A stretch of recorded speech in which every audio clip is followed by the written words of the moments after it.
नमस्कार और आज के इस खास विश्लेषण में आपका स्वागत है। नमस्कार। आज हम सीधे मुद्दे पर आ रहे हैं। उत्तर प्रदेश लोक सेवा आयोग मतलब यूपीपीएससी उन्होंने लेक्चरर पदों के लिए एक बड़ी भर्ती की घोषणा की है 2025 के लिए। जी हाँ, ये काफी अहम घोषणा है। हमारे पास सरकारी नौकरी रिजल्ट वेबसाइट पर 22 अगस्त का एक लेख है जिसमें काफी विस्तार से बताया गया है। हाँ, मैंने भी देखा है उसे।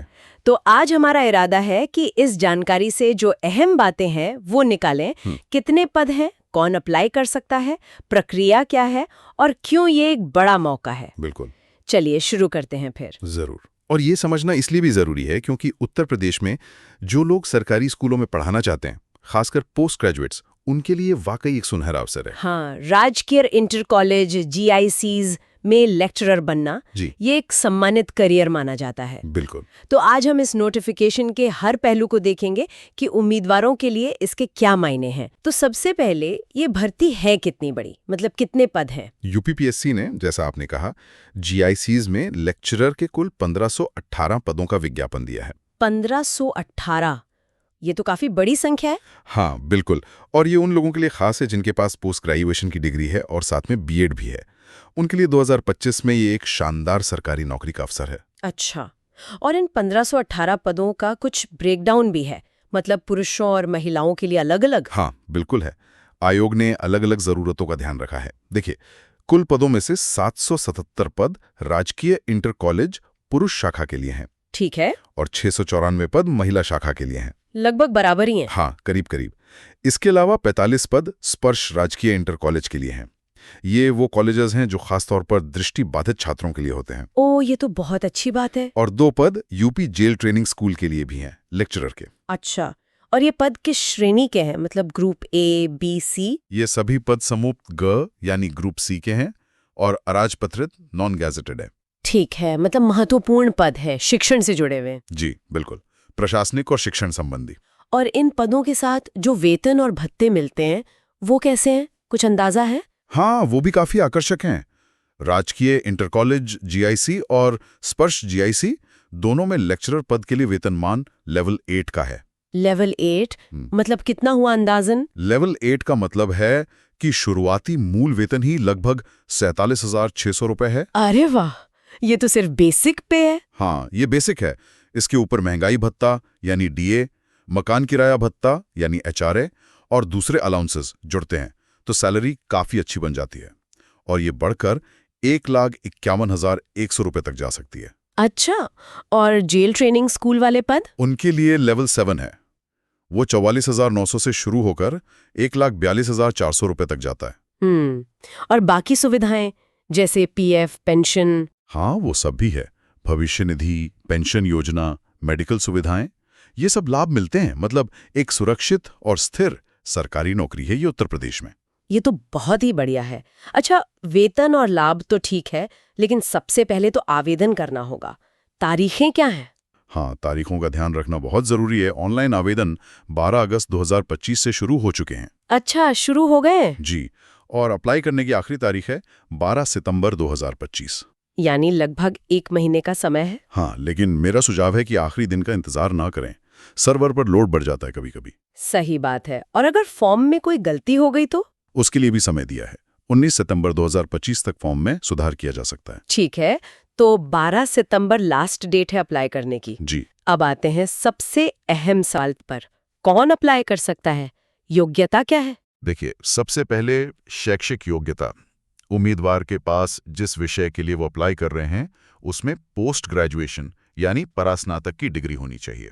किसी भी विषय में, मतलब जैसे हिंदी, अंग्रेजी? हाँ, जैसे हिंदी, अंग्रेजी, संस्कृत, इतिहास, नागरिक शास्त्र, समाजशास्त्र या फिर विज्ञान के विषय, भौतिकी, रसायन, गणित, जीव विज्ञान वगैरह।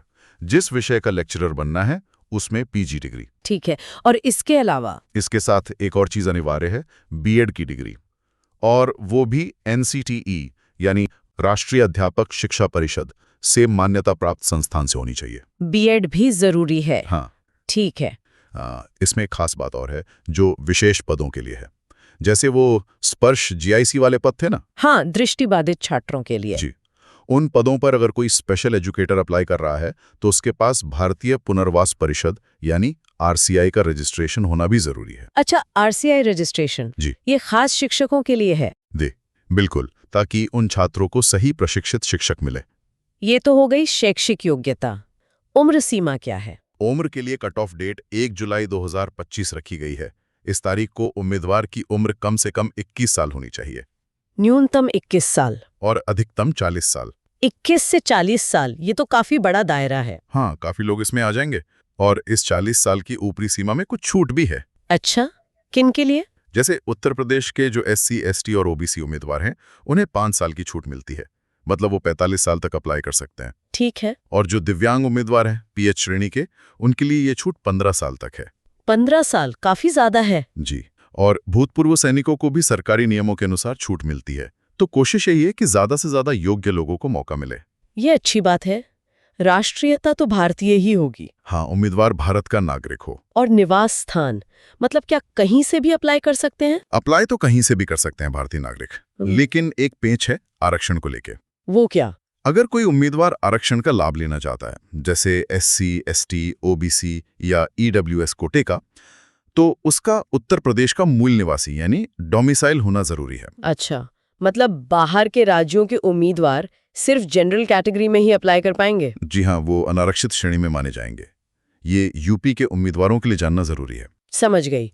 अब आवेदन करते समय फीस कितनी देनी होगी? फीस बहुत ज्यादा नहीं है। सामान्य वर्ग, OBC और EWS के लिए 125 रुपए है। ठीक है। SC, ST और भूतपूर्व सैनिकों के लिए 65 रुपए। और दिव्यांगों के लिए? उनके लिए सिर्फ 25 रुपए का शुल्क है। चलिए, ये तो ठीक है। अब आते हैं चयन प्रक्रिया पर। सिलेक्शन होगा कैसे? हाँ, ये समझना बहुत जरूरी है तैयारी के लिए। देखिए, प्रक्रिया मुख्य रूप से 2 लिखित परीक्षाओं पर आधारित है। उसके बाद डॉक्यूमेंट वेरिफिकेशन होगा। 2 परीक्षाएं? कौन कौन सी? पहला चरण है प्रारंभिक परीक्षा, जिसे प्रीलिम्स कहते हैं। ये ऑब्जेक्टिव टाइप होगी, मतलब बहुविकल्पीय प्रश्न, MCQs होंगे। ठीक है, जैसे आमतौर पर होती हैं। हाँ, लेकिन यहाँ एक बात खास ध्यान रखनी है, इसमें नेगेटिव मार्किंग है। ओ, कितने नंबर कटेंगे? हर गलत जवाब के लिए 0.33 अंक काटे जाएंगे, यानी 1/3। मतलब तुक्केबाजी नहीं चलेगी? बिल्कुल नहीं, बहुत सावधानी से जवाब देने होंगे।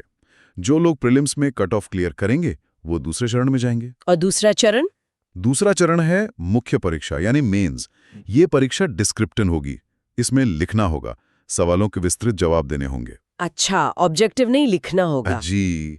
जो मेंस क्लियर करेंगे उनके फिर दस्तावेजों की जांच होगी और उसके आधार पर फाइनल मेरिट लिस्ट बनेगी। ठीक है, तो प्रीलिम्स ऑब्जेक्टिव, मेंस डिस्क्रिप्टिव। अब इनका पैटर्न और सिलेबस कैसा है? प्रीलिम्स का क्या स्ट्रक्चर है? प्रीलिम्स में कुल 120 सवाल होंगे, 120 प्रश्न, जिनके लिए कुल 300 अंक होंगे और समय मिलेगा 2 घंटे का। 2 घंटे में 120 सवाल। ठीक है, इसमें क्या क्या पूछा जाएगा? इसका स्ट्रक्चर भी साफ है। 120 में से 80 सवाल तो आपके अपने विषय के होंगे, मतलब जिस विषय में पोस्ट ग्रेजुएशन किया है और जिसके लिए अप्लाई कर रहे हैं। यानी विषय का ज्ञान बहुत महत्वपूर्ण है। बिल्कुल, सबसे ज्यादा वेटेज उसी का है। बाकी के जो 40 सवाल हैं वो सामान्य अध्ययन यानी जनरल स्टडीज GS से होंगे। 40 सवाल GS के। इसमें क्या क्या आता है? ये GS का सिलेबस काफी फैला हुआ है। इसमें आपको सामान्य विज्ञान पढ़ना होगा, हाई स्कूल लेवल तक का। ठीक है। भारतीय इतिहास, खासकर राष्ट्रीय आंदोलन, भारतीय राजनीति, अर्थव्यवस्था और संस्कृति, भूगोल, भारत और विश्व दोनों का, प्राकृतिक संसाधन, भारतीय कृषि, व्यापार और वाणिज्य, राष्ट्रीय और अंतर्राष्ट्रीय करंट अफेयर्स। करंट अफेयर्स भी हैं? जी हाँ, तार्किक तर्क यानी रीजनिंग और सामान्य बुद्धिमत्ता। और खास तौर पर उत्तर प्रदेश से जुड़े सवाल, वहाँ की सामाजिक परंपराएं, संस्कृति, उद्योग वगैरह। यूपी स्पेशल भी है? हाँ, और इसमें कक्षा 8 के स्तर तक की गणित भी शामिल है। अंक गणित, बीज गणित, ज्यामिति, साथ में पारिस्थितिकी और पर्यावरण। अरे बाप रे, ये 40 नंबर के लिए तो काफी पढ़ना पड़ेगा। हाँ, सिलेबस व्यापक है। ये आपकी ओवरऑल अवेयरनेस और एनालिटिकल स्किल्स को परखेगा। सिर्फ विषय का ज्ञान काफी नहीं होगा। सही कहा। अच्छा, ये तो हुई प्रीलिम्स की बात। मेंस का क्या पैटर्न है? आपने बताया वो डिस्क्रिप्टिव है। जी, मेंस में 3 पेपर होंगे। 3? हाँ, पहला पेपर होगा सामान्य हिंदी का। इसमें व्याकरण और सामान्य समझ परखी जाएगी। ये 50 नंबर का होगा। सामान्य हिंदी 50 अंक। ठीक है। दूसरा पेपर होगा हिंदी निबंध का।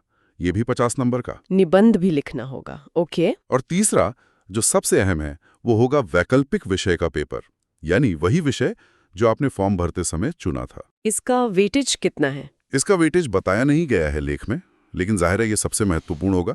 इसका सिलेबस पोस्ट ग्रेजुएशन लेवल का होगा, मतलब विषय की गहरी समझ चाहिए होगी। और मेंस में भी कोई न्यूनतम अंक लाने की शर्त है? हाँ, ये एक जरूरी बात है।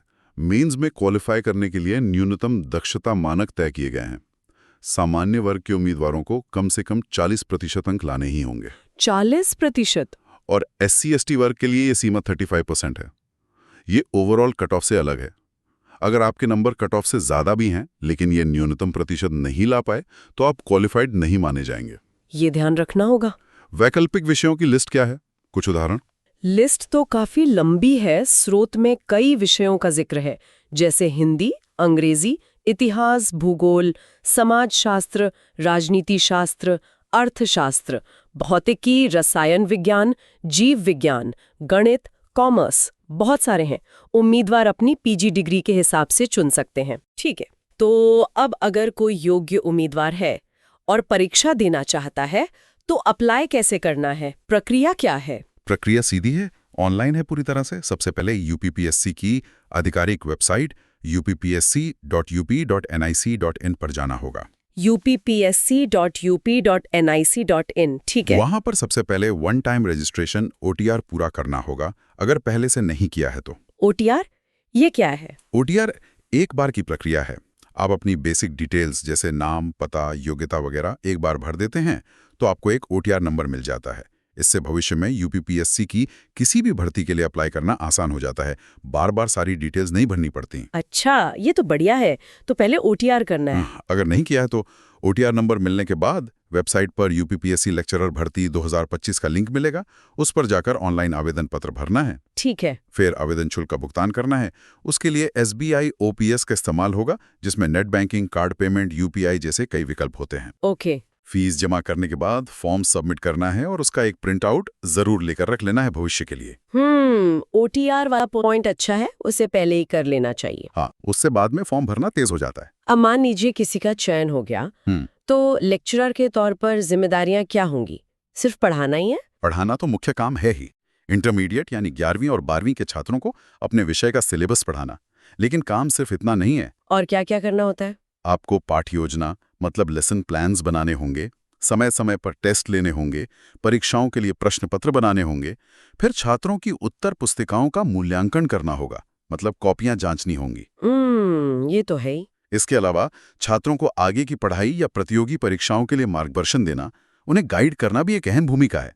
स्कूल में अनुशासन बनाए रखने में सहयोग करना, और स्कूल की जो दूसरी गतिविधियां होती हैं, जैसे कोई फंक्शन है, खेलकूद है, उनमें भी योगदान देना होता है। मतलब एक ओवरऑल डेवलपमेंट वाली भूमिका है। बिल्कुल, ये सिर्फ पढ़ाने तक सीमित नहीं है, बल्कि छात्रों के अकादमिक और व्यक्तिगत दोनों तरह के विकास में योगदान देना है। तो फिर ये अवसर इतना खास क्यों है? क्यों हम इस पर इतनी बात कर रहे हैं? देखिए, जैसा लेख में भी इशारा है, ये सिर्फ एक सरकारी नौकरी नहीं है। ये शिक्षा के क्षेत्र में एक बहुत ही सम्मानित करियर माना जाता है। हाँ, GIC लेक्चरर का पद काफी प्रतिष्ठित है। बिल्कुल। और UPPSC की जो भर्ती प्रक्रियाएं हैं, उन्हें आमतौर पर पारदर्शी माना जाता है, जिससे उम्मीदवारों में एक भरोसा रहता है। नौकरी में स्थिरता और सुरक्षा तो है ही, जो सरकारी नौकरियों में होती हैं। और शायद इसका सामाजिक प्रभाव भी बड़ा है। हाँ, यही सबसे गहरी बात है।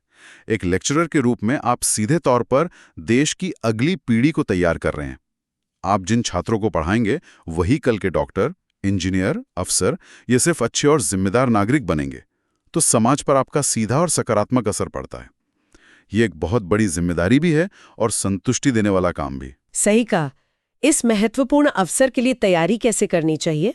कुछ टिप्स हैं? हाँ, स्रोत में कुछ सुझाव दिए गए हैं।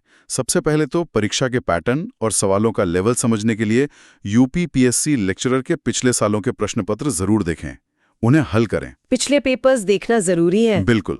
सामान्य अध्ययन, GS की तैयारी के लिए NCERT की किताबें बहुत अच्छी रहती हैं। वो आपका आधार मजबूत करती हैं। NCERT तो हमेशा ही काम आती है। हाँ, अपनी तैयारी में आपको विषय के गहन अध्ययन और करंट अफेयर्स दोनों के लिए बराबर समय देना होगा। किसी एक को नजरअंदाज नहीं कर सकते। संतुलन बनाना होगा। जी। और मेंस के लिए खासकर हिंदी व्याकरण और निबंध लिखने का अभ्यास नियमित रूप से करना होगा, क्योंकि इसमें लिखना है तो प्रैक्टिस जरूरी है। हाँ, लिखने की आदत डालनी होगी। और सबसे जरूरी सलाह, यूपीपीएससी की वेबसाइट से अपने विषय का जो विस्तृत सिलेबस है उसका पीडीएफ डाउनलोड करें और उसे बहुत ध्यान से समझें, हर टॉपिक को देखें। एक ठोस रणनीति और लगातार मेहनत ही सफलता दिलाएगी। बहुत अच्छे टिप्स हैं ये। तो कुल मिलाकर यूपीपीएससी लेक्चरर भर्ती 2025 एक वाकई बड़ा मौका लग रहा है। हाँ, निश्चित रूप से। 1518 पद है, 12 सितंबर तक आवेदन करना है, 2 चरणों में परीक्षा है, प्रीलिम्स ऑब्जेक्टिव, मेंस डिस्क्रिप्टिव, वेतनमान आकर्षक है और करियर सम्मानित है। तो उत्तर प्रदेश के योग्य पोस्ट ग्रेजुएट्स के लिए ये शिक्षण के जरिए राज्य की सेवा करने का एक महत्वपूर्ण अवसर है। बिल्कुल। और मैं अंत में बस एक बात और कहना चाहूंगा जी, कि इस परीक्षा की तैयारी को सिर्फ सिलेबस खत्म करने या नौकरी पाने की एक दौड़ की तरह नहीं देखना चाहिए। उम्मीदवारों को ये भी सोचना चाहिए कि एक लेक्चरर बनने के बाद उनकी जिम्मेदारी कितनी बड़ी होगी। राजकीय इंटर कॉलेजों में पढ़ाने वाले शिक्षक सिर्फ किताबी ज्ञान नहीं देते, वो हजारों युवाओं की सोच, उनके मूल्यों, उनके भविष्य को आकार देते हैं। अगर तैयारी करते समय इस बड़ी तस्वीर को, इस जिम्मेदारी को ध्यान में रखा जाए तो शायद पढ़ने और सफल होने का जज्बा और भी गहरा हो सकता है। बहुत सही बात कही आपने। ये सिर्फ एक परीक्षा पास करना नहीं, बल्कि एक सार्थक भूमिका निभाने का अवसर है। बिल्कुल। इस उपयोगी और गहन चर्चा के लिए आपका बहुत बहुत धन्यवाद। धन्यवाद। उम्मीद है हमारे श्रोताओं को इससे काफी मदद मिली होगी। अगली बार फिर मिलेंगे एक नए विषय के विश्लेषण के साथ। धन्यवाद।